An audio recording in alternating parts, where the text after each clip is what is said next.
What's up guys? Today we're going to show you how to take the doors off of a Jeep Wrangler. Now it doesn't need to be the JK or the JL model. Any of the recent models will have similar door hinges, and we're going to be showing you how to do this using the Jeep provided toolkit. When you purchase a Jeep, it should come with a kit that looks just like this. Inside, you're going to have a ratchet, and we're going to show you what parts go to what screws now. What you're going to do first is find the skinny pin and the ratchet, and I'll show you exactly what to do. So there's only 3 things you need to unscrew to take any door off. The first one you'll find inside the hinge right here. We're going to take that off first. All right. Once you take this off the door, Jeep has a really handy place so you don't lose the screw or the washer. It's in the back of the car. I'll show you now. So once you have your screw and your washer, you're going to come to the back of the car and pull this pull tab.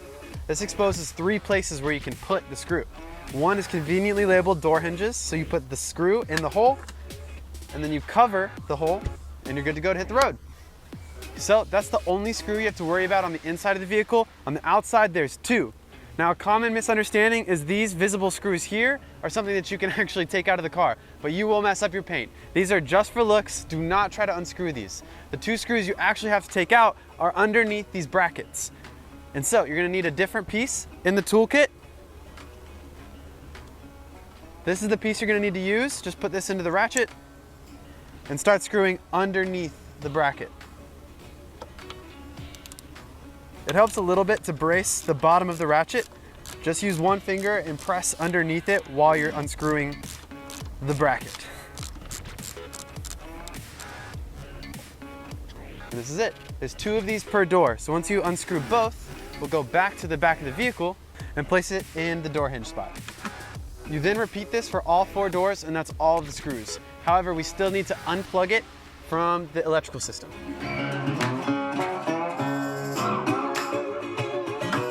So the first step you gotta do is take the plastic cover off. You wanna pull out the bottom first, and you'll see all 4 pins right there, which will expose the cable. The next thing you need to do is close the door a little bit to get some slack on the rope. This rope is attached to this metal bar. So this comes off first before you try to unplug the electrical cable. So next you see this red tab on the electrical cable. You want to click this up, and then you want to, on both corners, press this to release the cable. Once you lift this, you should be able to press down on the black tab in the center as you pull down gently on both sides to then release it from the door. Lastly, the only thing you need to do is lift the door out of the brackets. Before you do that, make sure you have a place to put them. It is a heavier door, especially the front doors are heavier than the back, so make sure you have a place to put them before you lift them out of the door. Make sure you get a good grip. I like to roll the window down so the glass is not exposed while the door is being left and stored somewhere. I like to grab right under the hinge and right here. And that's it.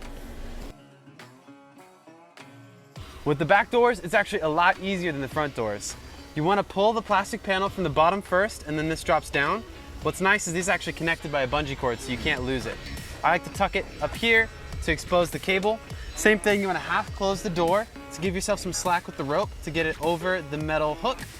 Now that you have the extra slack, you'll see there's this gray tab. That's all you have to do to unplug this door. It's a lot easier than the front. It's also a lot lighter of a door. It also doesn't have the window controls on the door. The window controls are here, which I think contributes a lot to the lightness of this door.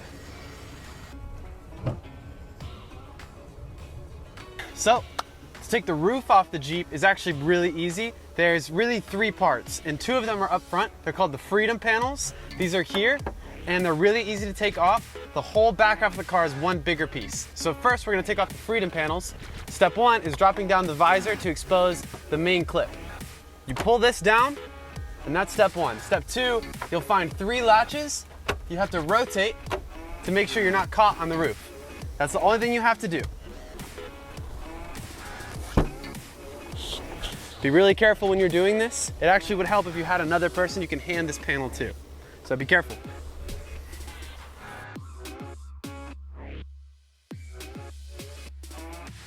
Now, with the freedom panels removed, there's 2 screws on the top that are now revealed. And these 2 are crucial for taking off the big roof. There's only 8 screws total to take off the rest of this. 2 are up top here, 3 are on this side, 3 are on that side. So, the same drill bit you use to take off the screws that held the door to the hinges is the same bit you're gonna use for these screws up here. Pop it in your ratchet and take them off like so. Once you take the screws off, you're gonna come back to the back of the truck, lift up this pull tab, and you'll see a spot for roof. They slide in perfectly. It's a lot easier than it looks. Although make sure you have a place to store this stuff. The last 6 screws are all on the inside. There's 3 on each side, the left and the right, and I'll show you right here. It goes 1, 2, and 3, and that's symmetrical on the other side as well. After you screw all of these off, the whole roof piece is removable.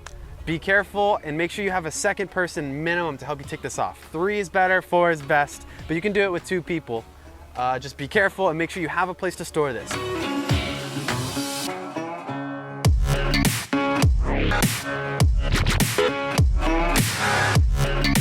Okay guys, so now that we took the doors and the roof off, we put on these awesome EAG doors. And now it looks incredible. As you can see, it's not the easiest thing in the world. It doesn't take too much time, but it takes a little bit of sweat. So if you're renting this car from PH Club, just ask us to do it for you beforehand. And I hope you enjoy your vehicle, take it to the beach. It's gonna be a blast.